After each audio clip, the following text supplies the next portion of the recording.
9월 29일 화요일 새벽 기도회를 사도신경으로 신앙 고백하심으로 시작하도록 하겠습니다. 전능하사 천지를 만드신 하나님 아버지를 내가 믿사오며 그 외아들 우리 주 예수 그리스도를 믿사오니 이는 성령으로 잉태하사 동정녀 마리아에게 나시고 본디오 빌라도에게 고난을 받으사 십자가에 못 박혀 죽으시고 장사한 지 사흘 만에 죽은 자 가운데서 다시 살아나시며 하늘에 오르사 전능하신 하나님 우편에 앉아 계시다가 저리로서 산자와 죽은 자를 심판하러 오시리라. 성령을 믿사오며 거룩한 공예와 성도가 서로 교통하는 것과 죄를 사하여 주시는 것과 몸이 다시 사는 것과 영원히 사는 것을 믿사옵나이다. 아멘. 우리 찬송가 295장 큰 죄에 빠진 나를 우리 같이 찬양하겠습니다. 이전 통일 찬송가는 417장 찬송입니다. 찬송가 295장을 같이 찬양하겠습니다. 큰 죄에 빠진 나를 주 예수 건지사 그 넓은 품에 다시 품으시는 애는 저 바다보다 깊고 저 하늘보다 높다. 그 사랑 영원토록 나 찬송하리라. 날로 더욱 귀하다.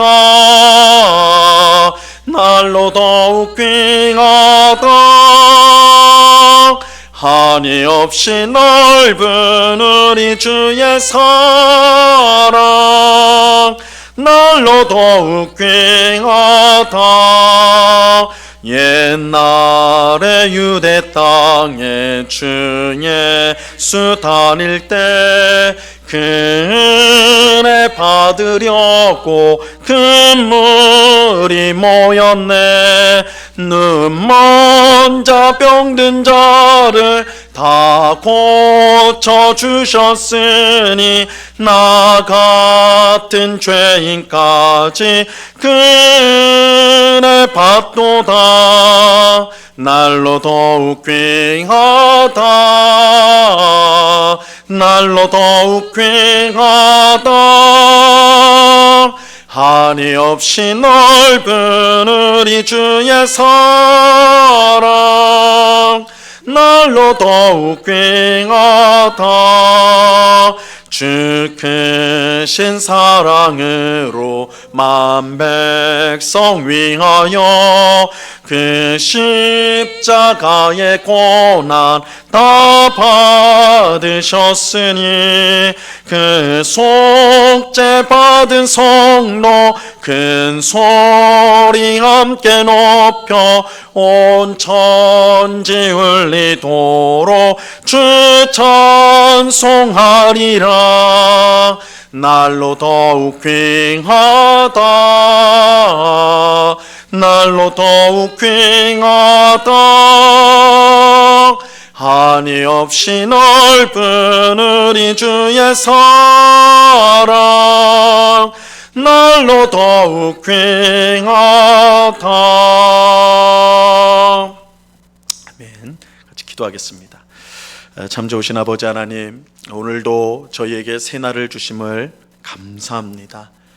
그저 주어진 하루가 아니며 하나님께서 우리를 향한 선한 뜻을 이루기 위해서 주신 복된 하루인 줄로 믿습니다. 우리 앞에 놓여있는 어려움과 환난 또한 답답한 문제가 있을지라도 결국은 그것을 통해서 선을 이루실 것을 우리가 분명히 믿으며 오늘 우리가 믿음으로 어떻게 살아야 할지를 생각하며 순종하는 저희가 되게 하여 주시옵소서. 하나님이 우리 앞서 행하시며 또한 우리의 대적을 주님께서 먼저 싸우셔서 우리에게 승리를 주신 줄로 믿습니다. 그렇게 우리는 주저하지 않고 믿음으로 앞장서 가시는 우리 주님을 힘있게 쫓아가는 우리가 해야 될 일들에 충성을 다하는 저희 모두가 될 수 있도록 주님 도와 주시옵소서.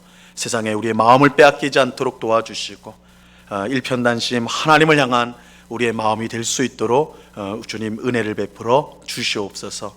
이 시간 주의 말씀을 듣고자 합니다. 성령 하나님께서 밝히 조명하여 주셔서 주의 말씀의 뜻을 잘 깨닫게 하옵시고 이 말씀이 우리의 힘이요 능력이 되는 것을 경험하게 하옵시며 하나님의 말씀에 늘 순종함으로 주께 영광 돌리는 저희의 삶이 될 수 있도록 도와주시옵소서. 귀한 은혜 주실 주님께 감사와 찬양을 올려드리오며 예수 그리스도 이름으로 기도드리옵나이다. 아멘. 우리 하나님 말씀을 봅니다. 누가복음 3장 21절과 22절. 누가복음 3장 21절과 22절 말씀을 우리가 다 같이 보도록 하겠습니다. 누가복음 3장 21절 22절 제가 하나님의 말씀을 봉독합니다. 백성이 다 세례를 받을새 예수도 세례를 받으시고 기도하실 때에 하늘이 열리며 성령이 비둘기 같은 형체로 그의 위에 강림하시더니 하늘로부터 소리가 나기를 너는 내 사랑하는 아들이라 내가 너를 기뻐하노라 하시니라. 아멘. 오늘 본문은 예수님이 세례자 요한에게 세례를 받으신 이야기입니다. 예수님의 세례 이야기. 우리는 어제 새벽에 세례자 요한이 헤롯 왕을 책망하여 감옥에 갇힌 이야기를 살펴보았습니다. 이 일로 이 세례자 요한의 사역은 마무리가 되지요. 대신 예수님의 사역은 이때부터 시작이 됩니다. 그래서 세례자 요한의 사역이 마무리되는 그 시점에 예수님의 사역은 시작이 되는 거예요. 마치 릴레이에서 바통을 이어받은 것처럼 그렇게 이제 세례자 요한의 사역이 마치면서 예수님의 사역은 시작이 돼요. 오늘 예수님의 세례 사건은 이 예수님께서 본격적으로 사역하기 직전에 있었던 일인데, 그러니까 세례자 요한이 아직 감옥에 갇히기 전 일이죠. 근데 굉장히 중요한 의미, 예수님의 사역에 있어서 굉장히 중요한 의미를 오늘 사건은 갖고 있습니다. 자, 오늘 본문 21절을 보세요. 백성이 다 세례를 받을새 예수도 세례를 받으시고 기도하실 때에 하늘이 열리며, 우리가 전에 살펴본 대로 세례자 요한은 요단강에서 자기에게 나오는 사람들에게 세례를 베풀었습니다. 이 세례는 앞으로 오실 메시아가 성령과 불로 베푸시는 세례를 가리키는 세례였어요. 그래서 세례자 요한의 세례는 그림자, 그리고 메시아의 세례가 성령과 불러주는 세례가 진짜다. 이렇게 제가 말씀을 드렸죠. 곧 메시아가 오실 텐데 그가 성령 세례를 통해 죄인들에게 새 생명을 주실 것이고, 이 불세례를 통해서 회개하지 않는 죄인들을 심판하실 것입니다. 이 세례자 요한이 베푼 물세례는 이와 같은 메시아가 줄 세례, 참된 세례를 미리 보여주는 것이었어요. 그런데 오늘 본문에 보면 메시아이신 예수님께서 세례자 요한에게 와서 세례를 받으셨습니다. 이건 참으로 놀라운 일이에요. 왜냐하면 세례자 요한이 베푼 세례는 죄인을 위한 세례였기 때문입니다. 하지만 예수님은 죄가 없는 분이세요. 히브리서 4장 15절에 보면 우리에게 있는 대제사장은 우리의 연약함을 동정하지 못하실 리가 아니요 모든 일에 우리와 똑같이 시험을 받으신 이로되 죄는 없으시니라. 죄가 없다 분명히 말하고 있어요. 그렇다면 죄 없는 예수님은 왜 죄인을 위한 세례를 받으셨을까요? 사실 세례자 요한도 예수님이 세례를 받으려 하는 것을 이해하지 못했습니다. 세례 요한 자신도 예수님이 왜 나한테 세례를 받으려고 하시는가 이해할 수가 없었어요. 그래서 마태복음 3장 14절에 보면 이렇게 말씀합니다. 요한이 말려 이르되 내가 당신에게서 세례를 받아야 할 터인데 당신이 내게로 오시나이까. 세례자 요한은 세례를 받으려는 예수님을 말리면서 아니 내가 당신에게 세례를 받아야 될 텐데, 왜냐하면 예수님이 참된 세례를 주는 메시아이기 때문에 내가 예수님께 세례를 받아야 되는데 왜 예수님이 나에게 세례를 받으려 합니까? 그래서 예수님을 말렸다 이렇게 말하고 있어요. 요한이 이해할 수가 없었던 것이죠. 죄인이 받는 세례를 죄가 없는 메시아 예수님이 받으려고 하는 거 이해할 수가 없었어요. 하지만 그런 세례자 요한에게 예수님은 이렇게 대답하십니다. 마태복음 3장 15절에 보면 예수께서 대답하여 이르시되 이제 허락하라. 우리가 이와 같이 하여 모든 의를 이루는 것이 합당하니라 하시니 이에 요한이 허락하는지라. 예수님은 자신이 세례를 받음으로 모든 의를 이룰 수 있다라고 말씀하셨어요. 여기서 이 모든 의, 예수님이 말씀하신 이 모든 의가 무슨 뜻인지를 아는 것이 중요합니다. 사실 예수님이 세례자 요한에게 받으신 세례는 죄 사함을 위한 세례가 아니었습니다. 왜냐하면 예수님은 아무 죄가 없기 때문이죠. 그렇다면 이 죄 없는 예수님이 왜 죄 사함을 받는 세례를 받으셨는가? 그것은 예수님께서 세례를 받음으로, 죄인들과 똑같이 세례를 받음으로 자신과 죄인들을 하나로 묶기 위함이었습니다. 그래서 예수님이 왜 세례를 받으셨는가? 죄인들이 받는 세례를 왜 받으셨는가? 예수님이 그 세례를 통하여 죄인인 우리와 자신을 하나로 묶기 위해서라는 거예요. 하나로 묶기 위해서. 이를 통해 예수님은 죄인들을 대신하여 십자가에서 죽을 수 있었고, 그의 죽음을 통해 죄인들은 죄 사함을 받아 구원을 받을 수 있게 된 것입니다. 즉 예수님이 받으신 세례는 자신의 죄를 위해서 받으신 것이 아니라 바로 우리 죄인들을 위해 받으신 것입니다.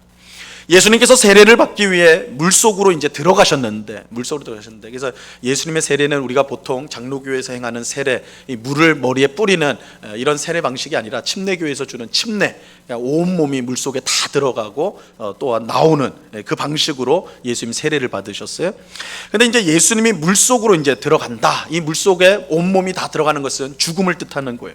근데 이 죽음은 예수님의 죽음이 아니라 바로 우리 죄인들의 죽음입니다. 그리고 물속에 들어가신 예수님이 다시 물 밖으로 나오시는데, 이것은 새 생명을 얻는 것을 뜻하는 거예요. 우리의 죄인들이 죽고 다시 물속에 나오는 것은 새 생명을 얻어서 사는 것, 이걸 뜻하는 거예요. 이것 또한 예수님이 새 생명을 얻은 것이 아니라 예수님과 하나로 묶여 있는 우리가 새 생명을 얻은 것입니다. 이런 점에서 예수님의 세례는 훗날 있게 될 예수님의 십자가 죽음과 부활을 미리 보여주는 것이라 할 수가 있어요. 예수님이 십자가에서 죽으신 것은 자신의 죄 때문이 아니었어요. 예수님은 아무 죄도 범하지 않았습니다. 아무 죄가 없는 예수님이 십자가에서 죽으신 것은 바로 우리의 죄 때문이었습니다. 예수님은 우리의 죄를 대신 짊어지시고 십자가에 매달리셨어요. 이를 통하여 죄 가운데 있던 우리 옛사람이 죽은 것입니다. 그런데 십자가에서 죽으신 예수님은 사흘 만에 다시 살아나시죠. 부활하셨어요. 이때 예수님만 살아난 것이 아니라 예수님과 함께 죽었던 우리도 새 사람으로 함께 살아났습니다. 이러한 사실을 사도 바울은 로마서 6장 4절에서 이렇게 설명을 하였어요. 그러므로 우리가 그의 죽으심과 합하여 세례를 받음으로 그와 함께 장사되었나니 이는 아버지의 영광으로 말미암아 그리스도를 죽은 자 가운데서 살리심과 같이 우리로 또한 새 생명 가운데서 행하게 하려 함이라. 우리는 세례를 통해 예수님과 함께 죽고 예수님과 함께 부활하는 것을 경험하게 됩니다. 그런데 어떻게 이런 일이 발생할 수 있느냐? 이 세례를 통해서 우리가 예수님과 함께 죽고 예수님과 함께 살아나는 거, 이게 어떻게 가능하느냐? 바로 예수님께서 세례자 요한에게 세례를 받음으로 우리와 자신을 하나로 묶으셨기 때문입니다. 예수님이 세례를 받으심으로 우리는 죄 사함을 받고 새 생명을 얻을 수 있게 된 것이죠. 그 근거가 되는 사건이 바로 예수님께서 세례자 요한에게 세례를 받은 사건이에요. 그렇게 예수님은 자신이 세례를 받아야 모든 의를 이룰 수 있다라고 말씀하셨던 거예요. 여러분, 우리는 우리 힘으로는 절대 죄 문제를 해결할 수가 없고 구원을 얻을 수가 없어요. 우리의 힘으로는 안 돼요. 마치 늪에 빠진 사람이 움직이면 움직일수록, 살아보려고 움직이면 움직일수록 더 깊은 늪 속에 빠지는 것처럼 우리는 죄에서 벗어나려고 하면 할수록 더 깊숙이 죄 가운데 빠질 수밖에 없습니다. 죄에 대해서, 구원에 대해 우리가 할 수 있는 것은 아무것도 없어요. 이 말이 너무 단정적일지 몰라도 사실 그래요. 우리가 구원을 얻기 위해서 우리가 할 수 있는 일은 아무것도 없습니다. 우리는 철저히 무기력해요. 이런 점에서 우리에게는 이 구원의 희망이 전혀 없습니다. 바로 이런 이유로 하나님께서 우리에게 메시아 예수님을 보내주셨어요. 그리고 예수님은 세례자 요한의 세례를 받으심으로 자신과 우리를 하나로 묶으셨습니다. 죄 없으신 예수님께서 우리 죄인들을 구원하기 위해 자신을 우리 죄인들과 하나로 묶으신 거예요. 그래서 예수님의 죽음이 우리의 죽음이 될 수 있고, 왜냐하면 하나로 묶였기 때문에 예수님의 부활이 우리의 부활이 될 수가 있는 것입니다. 이것이야말로 하나님의 놀라운 은혜가 아닐 수 없는 것입니다. 우리가 무엇이길래 죄 없으신 예수님께서 죄에 빠져 멸망할 수밖에 없는 우리와 하나가 되신 것일까요? 우리가 무엇이길래 우리가 받아야 마땅한 죽음을 대신 당하신 것일까요? 예수님의 세례 사건에는 이런 놀라운 하나님의 은혜, 구원의 은혜가 자리하고 있는 것입니다. 예수님은 그저 멀리서 우리에게 손을 뻗치면서 내가 너희를 잡아줄게, 이런 정도로 하신 것이 아니에요. 그분은 우리 죄의 늪으로 들어오셔서 자신과 우리를 하나로 묶으심으로 우리를 구원하여 내신 것입니다. 하나님 아버지는 자기의 뜻에 순종하여 이처럼 죄인들과 하나로 묶인 예수님을 참으로 기뻐하셨습니다. 예수님이 세례를 받고 물에서 나오실 때 놀라운 일이 일어났죠. 22절 말씀 보세요. 오늘 본문 22절. 성령이 비둘기 같은 형체로 그의 위에 강림하시더니 하늘로부터 소리가 나기를 너는 내 사랑하는 아들이라 내가 너를 기뻐하노라 하시니라. 세례를 받고 물 밖으로 나오는 예수님 위에 성령이 비둘기 같은 형체로 임하셨어요. 이거는 성령님이 비둘기처럼 생겼구나, 그런 것은 아니에요. 비둘기처럼 해서 비둘기같이, 이거는 성령님은 영이시기 때문에 어떤 형체가 없거든요. 그래서 이거 비유적으로 단지 표현을 했을 뿐이에요. 그런데 이처럼 이제 예수님이 물속에서 나올 때, 세례를 받고 나오실 때 성령이 임했다고 하니까 예수님이 이때 성령을 받으셨구나, 이렇게 생각하기 쉬운데 그렇지 않습니다. 이것은 예수님이 성령을 받았다기보다는 예수님이 우리에게 성령을 베푸실 분이라는 그런 의미로서 성령이 예수님에게 임재하신 거예요. 그래서 예수님의 세례 사건이 훗날 있을 십자가와 부활 사건을 보여주는, 그 대속의 죽음을, 구원을 근거하는 사건이었다면, 이 성령이 임하신 사건은 예수님이 우리에게 성령을 주실 분이라는 것을, 그 사건을 근거하는 사건이라 말할 수가 있습니다. 또 하늘로부터 이제 소리가 났는데요, 성령이 임하시고 소리가 났는데 하늘 아버지이신 하나님, 성부 하나님께서 자신의 뜻을 따라서 죄인들을 구원하기 위해 죄인과 하나 된 예수님을 향해서 이는 내 사랑하는 아들이라 내가 너를 기뻐하노라, 이렇게 말씀하셨어요. 예수님은 그야말로 아버지 하나님의 뜻에 순종하기 위해 자신의 모든 것을 내놓으시고 순종하셨습니다. 하나님은 그런 예수님을 너무나 기뻐하셔서 하늘에서 기쁨으로 외치셨던 거예요. 기쁨을 이기지 못하고 예수님을 향하여서 이는 내 사랑하는 아들이라 내가 기뻐하는 자라, 그렇게 소리치셨던 것입니다. 우리는 예수님께서 받으신 세례가 바로 우리 죄인들을 구원하기 위한 세례였다는 사실을 기억해야 합니다. 예수님께서 우리 죄인들을 찾아와 자신을 우리와 하나로 묶으심으로 우리가 죄 사함을 받고 새 생명을 얻게 된 것이에요. 그러니까 이거 얼마나 큰 은혜입니까? 예수님이 단지 우리 곁에 계신다, 이 정도가 아니라 자신을 우리와 하나로 묶으셨어요. 예수님이 받으신 세례에 담긴 이러한 놀라운 구원의 은혜를 항상 우리가 기억하고 우리를 찾아와 우리와 하나가 되신 그 예수님의 사랑에 감사하는 우리 모두가 될 수 있기를 바랍니다. 그 은혜와 사랑을 풍성히 누리며 살아가는, 예수님이 우리를 얼마나 사랑하셨는가, 예수님이 우리를 구원하기 위해서 어떤 일을 행하셨는가, 또한 그 일을 모두 계획하신 그 성부 하나님께서 예수님 얼마나 기뻐하셨는가, 우리가 그것들을 생각하면서 그 사랑과 그 놀라운 은혜를 날마다 감사하며 찬양하며 살아가는 우리 모두가 될 수 있기를 우리 주님의 이름으로 간절히 축원합니다. 기도하겠습니다.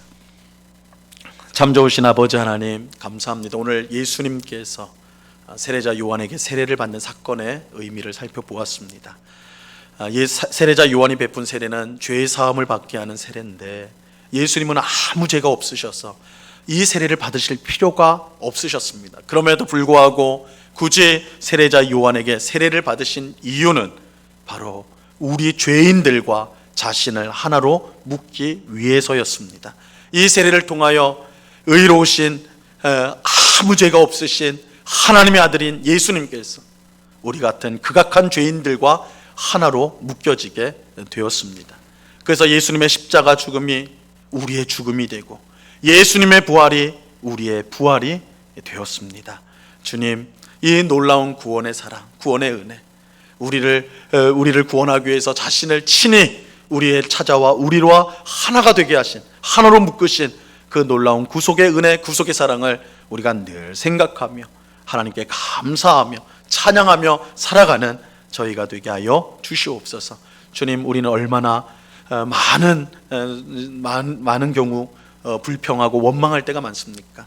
하나님, 왜 나에게 이런 복을 주시 않습니까? 하나님, 왜 나에게 이런 어려움을 주십니까? 이렇게 불평하고 원망하며 그렇게 살아갈 때가 많은 저희들인데, 예수님이 우리에게 어떤 사랑과 은혜를 베푸셨는가? 우리 죄인들과 자신을 하나로 묶으신 그 놀라운 은혜와 사랑을 베푸셨다는 이 놀라운 사실을 우리가 기억하면서 매일매일 그 구원의 감격, 그 구원의 은혜를 고백하며 찬양하며 살아가는 주의 백성들이 다 될 수 있도록 주님 주장하여 주시옵소서. 아버지 하나님, 또한 이 시간에 간절히 기도합기는 우리 교회를 위해서 기도합니다. 주님, 코로나19로 인하여 교회가 이렇게 예배당에서 함께 모이지 못하고 온라인 예배로만 이렇게 진행이 되고 있습니다. 주여, 우리를 불쌍히 여겨 주옵소서. 주님은 우리의 연약함을 아십니다. 우리의 나태함을 주님은 아십니다. 주님, 이 기간 속에 우리의 믿음이 나태해지고 게을러지고 또 말씀과 기도를 멀리하는 저희들이 되지 않고, 오히려 이런 위기 시에 어려움이 있을 때 더욱더 하나님을 찾고 더욱더 기도에 힘쓰며 더욱더 말씀을 읽는 주의 백성들이 다 될 수 있도록 도와주시옵소서.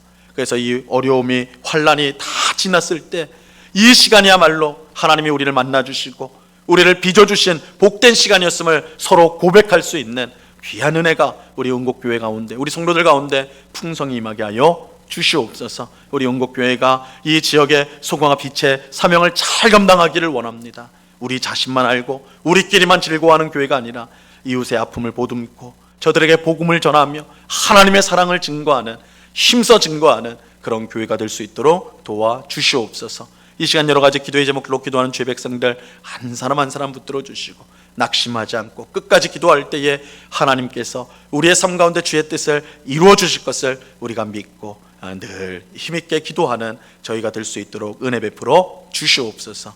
감사와 찬양을 주께 드리오며 예수 그리스도 이름으로 기도드리옵나이다. 아멘. 하늘에 계신 우리 아버지여, 이름이 거룩히 여김을 받으시오며 나라에 임하옵시며 뜻이 하늘에서 이룬 것 같이 땅에서도 이루어지이다. 오늘날 우리에게 일용할 양식을 주옵시고 우리가 우리에게 죄 지은 자를 사하여 준 것 같이 우리 죄를 사하여 주옵시고 우리를 시험에 들게 하지 마옵시고 다만 악에서 구하옵소서. 대개 나라와 권세와 영광이 아버지께 영원히 있사옵나이다. 아멘.